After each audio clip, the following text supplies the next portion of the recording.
Caros amigos, como sempre, sejam muito bem-vindos. No vídeo de hoje vou responder uma pergunta que eu recebi. Violino para acompanhamento precisa ser inferior ao de quem está tocando a voz principal? E eu já até entendi porque essa pergunta foi feita, vamos comentar a esse respeito. E você pode transferir esse tema para viola, violoncelo, enfim, para qualquer instrumento. E eu acredito aqui até que para qualquer instrumento mesmo, até de outras famílias, sopros, enfim. Como sempre, agradecimento por nos acompanharem. Recados rápidos, podem nos auxiliar a divulgar esse vídeo e podem nos enviar instrumentos de onde vocês estiverem para ajuste. É só entrar em contato através do WhatsApp aqui na descrição. Será um prazer atender vocês, tá bom?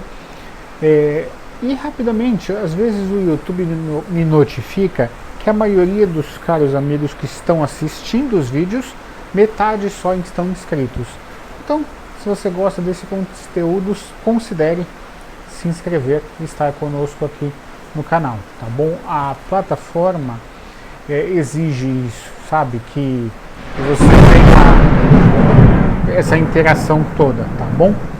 Enfim, vamos lá. Ocorre mais ou menos o seguinte: numa orquestra, num conjunto, você tem as vozes que são principais, ou seja, você tem isso também depende da orquestra. Se a gente está falando na congregação, que é a orquestra que eu toco atualmente, toco em orquestras profissionais, mas a orquestra que eu toco, você tem as vozes, né? Soprano, contralto, tenor e baixo.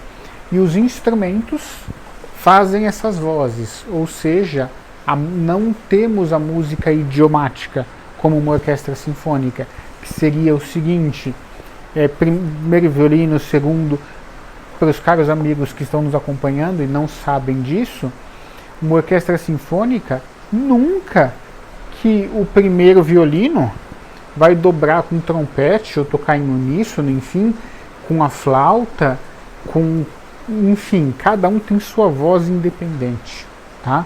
Cada um tem a sua voz. O que não tem problema nenhum o sistema que a gente segue, que é tudo por uma explicação maior, né?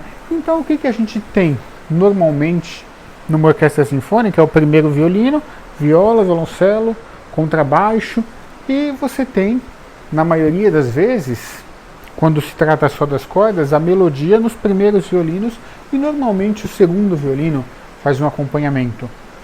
No caso dos hinos, a melodia está quase sempre com o soprano. E você tem as passagens das outras vozes, que por vezes são só respostas e por vezes você tem um pouco da melodia ali, né? Eu poderia dar vários exemplos. Isso vem de décadas, de séculos de história da música. Você tinha essa estrutura nos antigos salmos, você tinha essa antiga estrutura também no gregoriano, das três formas, responsorial, antifonarial e direta, enfim. Não é isso que a gente vai tratar aqui hoje. Então, o que acontece? Quem fez a pergunta fica imaginando, quem vai tocar o soprano tem que ter um violino melhor do que vai tocar o contralto, porque ele é a melodia. Então eu imagino que o que tem acontecido, né? Eu já vi isso acontecer. Quem está no soprano ali, às vezes não está conseguindo tirar muito som, porque tem um instrumento muito limitado.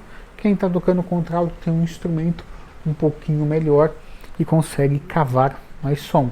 Então logo vem essa pergunta: poxa, o instrumento está me limitando. Pode acontecer? Pode. Normalmente isso é por falta de ajuste. Então isso pode acontecer, né? Porém, tudo isso deve ser equilibrado. Estou falando a questão das vozes, não da falta de ajuste, com uma coisa que a gente chama de educação musical. Então, por mais que seu instrumento esteja ajustado, ele esteja soando bem, se você estiver fazendo um acompanhamento, você vai segurar o arco. Rapidamente, entre o cavalete e o estandarte, nós temos diversas regiões aqui. algumas escolas contam com 7, enfim. Mas de maneira resumida eu vou falar de 3. Nós temos aqui próximo ao espelho piano, médio e forte. Então quanto mais próximo do cavalete, mais forte. O que você pode fazer que se você estiver fazendo acompanhamento, seu instrumento soa muito? Toca mais próximo do espelho, porque você vai ter menos potência sonora, tá bom? Então, respondendo de maneira clara, violino para acompanhamento precisa ser inferior? Não, não. É só você aprender a dominar o seu instrumento. Simples assim, tá? Não precisa ser um instrumento mais simples, não precisa ser um instrumento inferior. E para a gente finalizar, o ajuste nesse instrumento, a sonorização, vai te ajudar a controlar esta potência sonora, tá bom? O ajuste, muita gente pensa, eu quero um instrumento ficar alto, forte. O ajuste vai sim trazer potência, mas vai te ajudar muito, muito, muito a ter controle dessa potência. Mais uma vez, exemplo no mundo automotivo. Você tem uma nave, um carro fantástico. Você tem uma potência fantástica. Sem controle, sem um freio muito bom, não adianta nada, tá bom? Então, potência e controle. Espero que tenham gostado do conteúdo que eu preparei para vocês. Fico muito agradecido por nos auxiliarem a divulgar nosso conteúdo. Desde já, muito obrigado por nos acompanhar.